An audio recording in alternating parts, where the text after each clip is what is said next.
Hey everybody, this is Steve Hughes again, and this is my second episode of Ordinary People, Extraordinary Grit. And when we talk about ordinary people, I'm talking about people like you and me, people that you run into on the street, people that you talk to every day. And when I think about grit, grit is that indomitable spirit that people have. Most people have it inside. Some people are either afraid to find it or just can't find it, but I know that we all have it inside. And I'm doing these videos to hopefully help people who are struggling. And, so many of us struggle from time to time in our lives. But to be able to hear the stories of others who have really, really fought to overcome, the issues that they're dealing with just inspires me daily. And today we're joined by Kayla Yorzinski, and Kayla has been an inspiration to me for some time.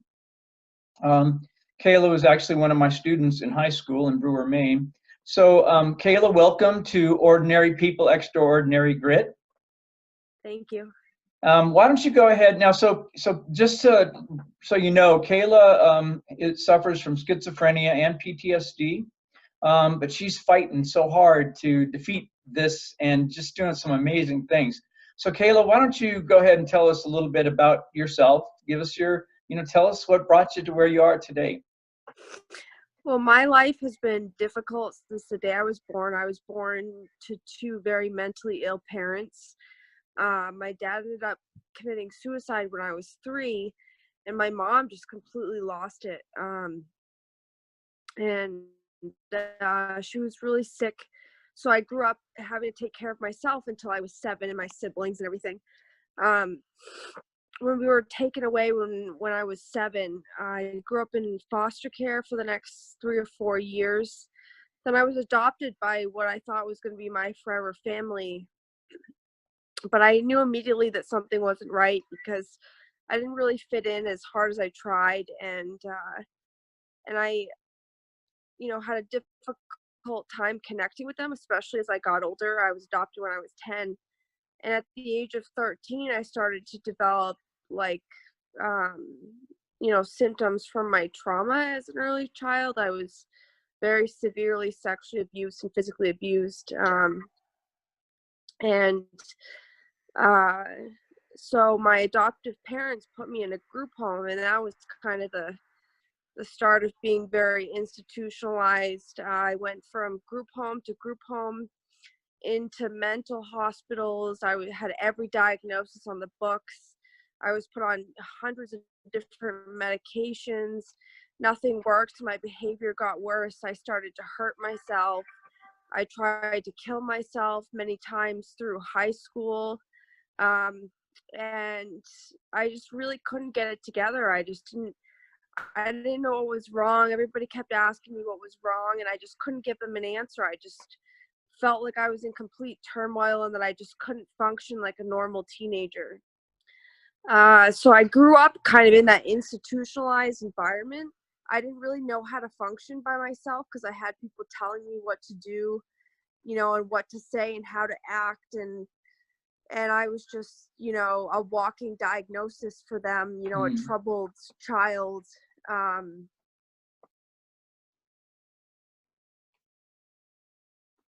So that, everybody told me I would be dead by the time I turned 18.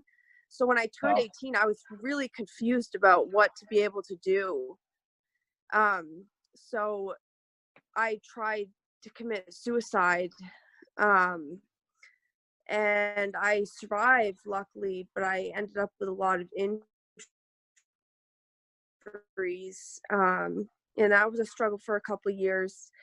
And then I had my daughter when I was 20 or 19.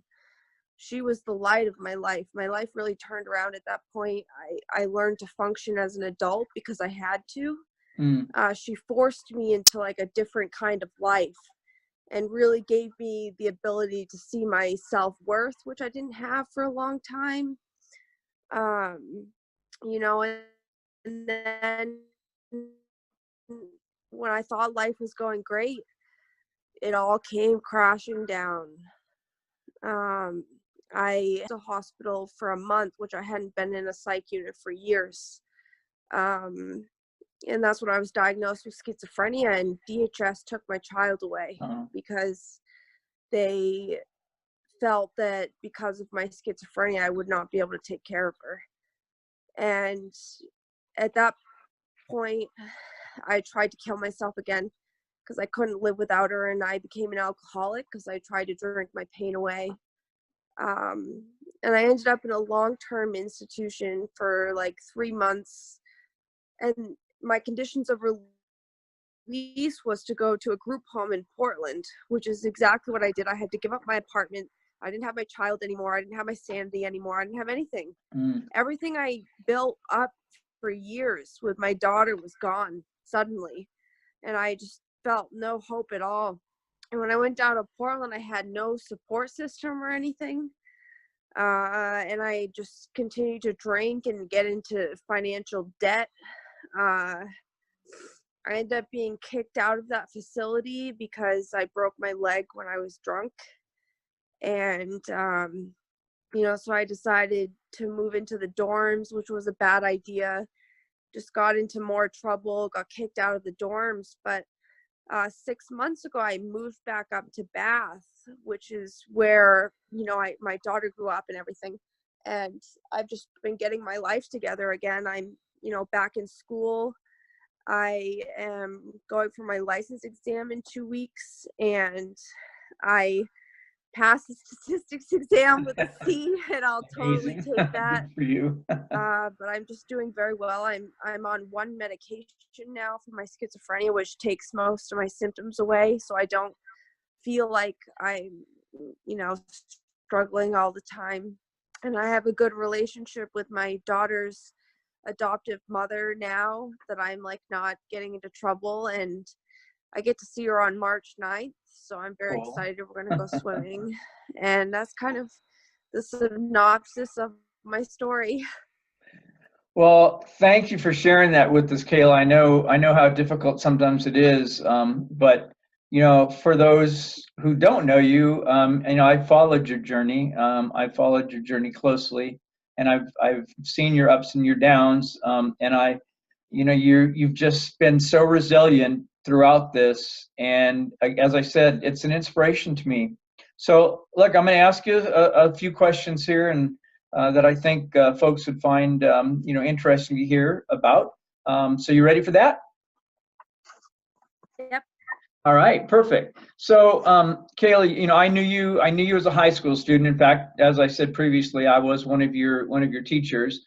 And although I did know you were going through a lot of difficult things, I really guess I didn't have as much of an idea of exactly how difficult things were going for you. So, what were some of the things that you were dealing with and doing during those middle school and high school years that that you think you could relate to other children, to other youth that are going through that as well? And I apologize for our internet connection here, but I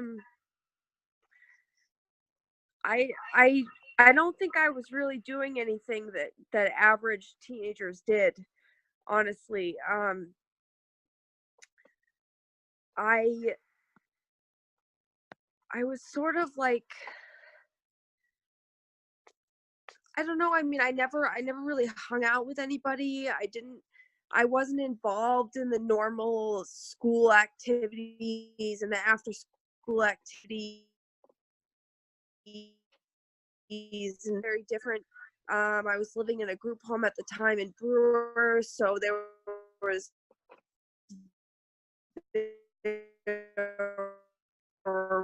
at certain times, and so I really didn't have any of the normal experiences of people my age. I was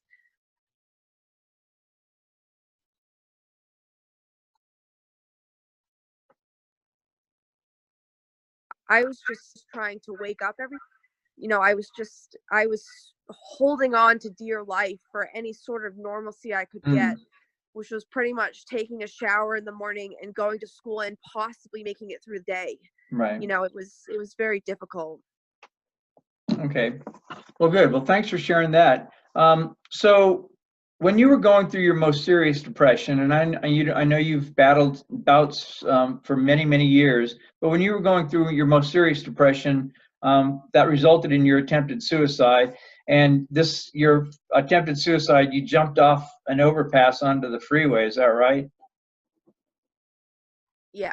Yeah. So that first attempt at suicide, well, maybe not your first. Were you getting any help at the time, or were you just, just kind of wandering around and trying to take care of yourself? Well, a little backstory was that, like, I grew up in the residential, the mental health field, so I knew a lot about, like, how I was feeling and what it meant and all that kind of stuff, so I could like identify what was going on. But when I that suicide attempt happened right after I turned 18 years old. And it was when I was, I had just moved in with a friend. I wasn't in a group home anymore. I had aged out. I didn't know how to function as an adult, and it was really depressing for me, like, not to know what to do or how to live in the world. And it fed the depression. And so I was going to therapy. I was taking the required medications and everything, but, like, I think it was honestly wasn't so much of a chemical imbalance at that point. It was a situational issue Right. where I had absolutely no life skills at all. So I attempted that time, but I was getting help with my mental health. But sometimes, you know, it's really got to be like your decision about what you do. It's nobody's going to be able to save you if that's what you want to do. Right. Right. And it was just like nobody could really help me at that point, but I was getting services and things. Okay. Well, good. I'm glad you were getting services, and I'm also glad that it didn't I work. recommend services to anybody who has any sort of mental health or struggles or anything. Definitely get services. Yeah, absolutely. So you jumped off the overpass and you survived. Thank goodness you survived. Um, how'd how'd you feel though when you came when you woke up and you realized that you had survived? After all, your goal was to die. Your goal was to kill yourself. So how did you feel? I was actually very surprised from my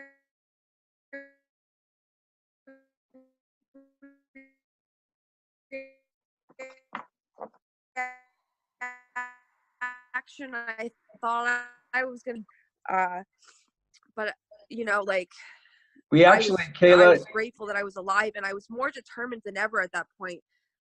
I had a lot of physical therapy I had to do. I was in a wheelchair and I couldn't move my body, and I had a lot of external fixators and things. A lot of surgery at that point to, like, get back to my normal functioning, like, physical function. Um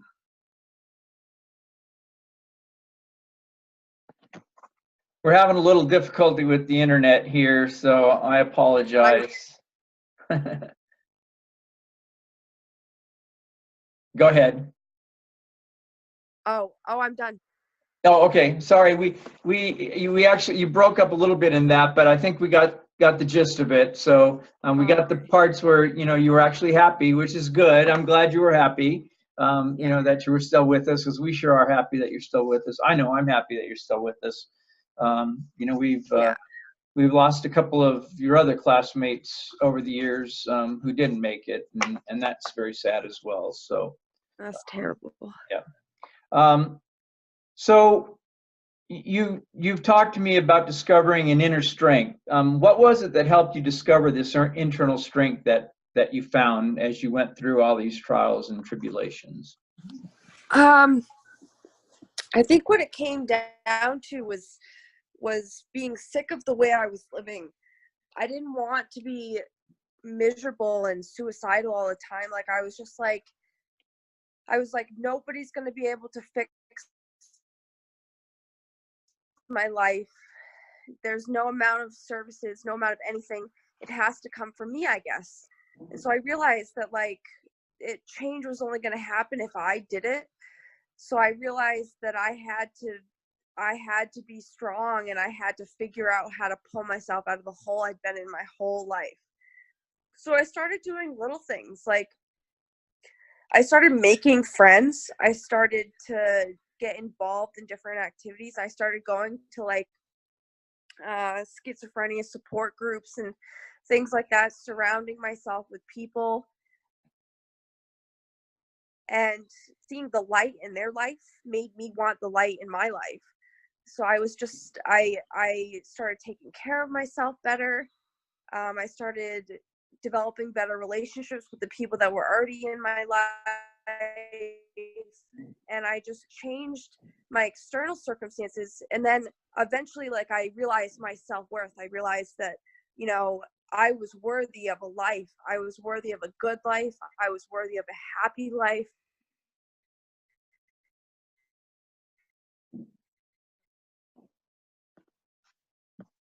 And I wake up and I think to myself today to improve myself, to improve my life. So whether that's like doing the laundry or the dishes, or, you know, getting all my studying done, or helping somebody else who's going through a hard time over the internet, like I do that a lot. Yep. And it really feeds that inner worth for me. And to anybody out there, like, it doesn't, you need to start with one thing at a time. Like, you don't want to be like, I have to change all of these things all at once to make my life better. It's one tiny change a day, and those days turn into months, which turn into years. And that's all it takes. Like, you just one little step, like that's all you got to do, and Right. focus on one thing at a time, and you'll get to where you're going, you know. Great. That's great advice. And you know, you're really I mean, look, you're doing statistics right now. You know, that's great. I know statistics is difficult. I hated it when I took it in my graduate school, but you know, it was one of my worst subjects, but I did as well. So I know how it must feel for you to, you know, to be doing well with statistics. So keep pushing on that. Yeah. Um, I remember how happy you were when you had your daughter, and gosh, spitting image of you, Kayla. I remember you posting the pictures and how excited you were, and so I know how difficult it must have been when they took her away from you. But how did you get through that period? That period you described as being an empty shell. How did you get through that? It was like somebody ripped my heart out, you know. Like, there's no worse pain than losing somebody you love, especially a child, no matter if they're dying or taken away from you, or whatever the circumstances are. There's just not a pain like it, and it never goes away. Hmm. And I was fortunate enough to be able to see my daughter after she was taken away. So it wasn't like I was, you know, I had no idea where she was or what she was doing, or how she was growing, and, you know, how she was taken care of. Those weren't worries for me, because the person who adopted her is very close to me. Yep. So I was very fortunate in that. But like, the pain of not being able to see her every day, or to be a part of the events of her life, was Mm. probably the hardest thing, missing out on the big things. But I came to the conclusion that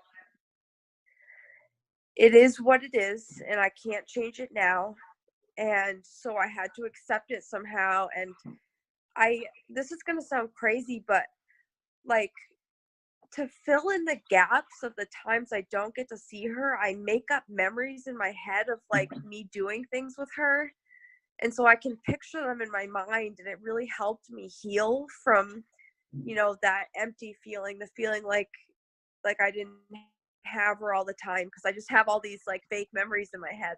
Right. And it sounds like such a crazy thing to do, but No. um it works for me, you know. And the idea that she's going to be a teenager someday, and she's going to remember every time I call her, every time I see her, to be adult someday, and she can make the choices of when she gets to see me and what she involves me in. And, you know, however she feels about it is hope for me that, you know, we have a lifetime together, and I just can't wait for the memories that come next. Right. That's amazing. So, Well, I'm glad you have that connection still with her. And like I said, when I see those pictures of her, it's like looking at little Kayla. So so I'm really, really, really happy that you have, at least she's close to your life. So that's amazing. Um, so how do you continue dealing with your demons, that you have, and maintaining that positive outlook that has allowed you to do the things you never thought you could do, things like going back to school, almost having your driver's license, and all those great things, taking statistics. Oh my gosh, all while fighting on a daily basis, all the things that you're dealing with. How do you keep going? I don't know, the more things that I achieve in my life, the easier the demons are to deal with, actually. Like, it's kind of happens simultaneously. Like I'll be having a hard day, but I'll push myself to do something, and then I'll feel better that I just did something I was supposed to do, and then it the weight on my chest about whatever's going on feels less. So that's kind of how I deal with things on a daily basis, trying to improve myself and my life. And the more improvements I make, the easier it is to deal with the hard times. Right. And I think self-care is very important, like taking Yep. care of yourself, physically and mentally. Like, get all of those crappy people out of your life that tell you Right. you can't do anything. That's really important. It's really important to take a shower every day and put clean clothes on and make your bed. And I'm telling you, like, every little thing that you do, even though it feels so hard in the beginning, it takes like 21 days to create a new habit. Yeah. So stick in there for 21 days and just create new habits and keep going, and just never give up. Like, that internal strength that I found is what keeps me going every day, because I remember years ago, that day I jumped off that bridge, it felt like the worst day of my life. Well, today feels like the worst day of my life, but I didn't just go jump off a bridge, so it must be better than that day, which means tomorrow is going to be better than today, because it's not the worst day of my life. Right. Right. It's all about perspective. Perspective is a huge thing in mental health. It's all going to determine your future. So if you're determined to fail and to never be anything and to, kill yourself or whatever it might be, then I feel like that's what's going to happen. Like, if you really want to change your life and change your circumstances, it's absolutely possible. I honestly didn't think that really didn't think I would ever be any different. I just thought that people were going to be taking care of me my whole life, or I was going to be dead before I turned 18, and that's definitely not the case. And all I think about all the time is, like, how good life keeps getting and is going to get. And it just I'm excited for what the future holds. So Wow, you've become so wise. I'm so proud of you. That's such an amazing outlook because, life life throws all of us curveballs and challenges all the time. Even those of us who are getting a little older and don't have as many worries and stuff, it still can hit you in the face pretty hard sometimes. And to know that you have the resources and the inner strength and the support network around you to get through and around those obstacles, like you said, tomorrow's a new day, right? That's the amazing thing about our life is every day we have an opportunity to start over and to make it better. And I just love that you've embraced that mentality. And as I said before, I'm just so proud of you. So look, one last thing, I want you to think about this. What do you leave with all of the other folks out there who are struggling on a daily basis? What is your nugget, that nugget that you want to leave them with to help them overcome and to keep going? That would be the thing that they'll remember Kayla for saying. a couple things. If you give up, that's the end. there's nothing more after that. You know, like there there would have been no purpose, nothing. And it's scary to think that there's, you know, there would be nothing after, you know, and I think life is a gift, and no matter how hard it is, we're all here for a purpose. And there's always, everybody has at least one person that cares about them. One every day does not care about you. Everybody has one person that cares about them, and you just, you know, like, take that one person and make memories with them, and talk to them and create a relationship, and pretty soon you'll be creating more relationships. And it's so important to have people in your life. And for years I suffered with the fact that I didn't have a family, and I was just like, my life isn't worth living because I don't even have a family. And then I realized that I could build my own family, and I have people, great people in my life who are very close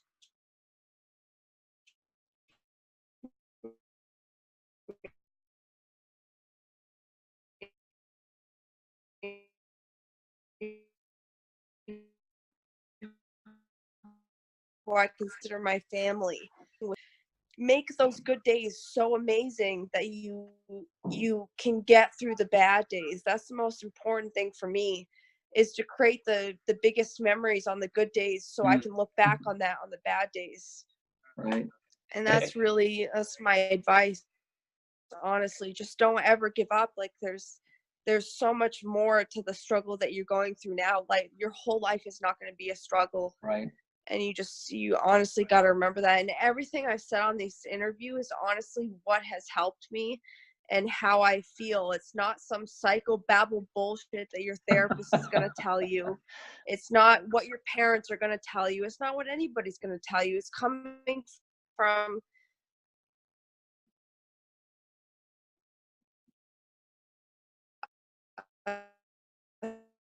struggling, you getting better. Good. So the internet's acting up again, so I'll wait until you come back, and then I'll make sure that we're ready to move on. You there? Yeah, I'm here. Are you there? Okay, there we go. I think we're back. Yeah. Good. Well, and I think we got everything. So that's great advice. And to have friends and a support network are so important, aren't they? I tell definitely. people that a real friend is someone who knows all about you but loves you anyways, right? People who push away. Yeah, and I didn't have a support network for a long time. And it was, once I got one, life got a lot better. So just don't isolate yourself, and really, really show people who you are. That's the great thing about being a human. Yeah. Absolutely. And, don't be afraid to ask, right? Don't be afraid to ask for help when you need it. I think that's Definitely ask for help. We sometimes tend to forget that there are plenty of others out there who are going through the same things you're going through, and some even worse, right? Wow. Yeah. I just want to once again, Kayla, I want to tell you how proud I am of you, and let you know that you are an inspiration to not just me, but to many others. And I do believe you'll be even a bigger inspiration to anyone who sees this video as well. I'm so proud of you. I am wishing you all the best as you continue to challenge yourself and face the world and kick its butt and do great things. And I remain excited to see you reach those new heights. So I just want to again thank you for taking the time out of your day to join me and to hopefully positively impact and influence others who are going through difficult times. Yeah. All right. Well, that was Kayla Yorzinski, and this has been Ordinary People, Extraordinary Grit. Please join me. Hopefully next week I'll have another episode on tap.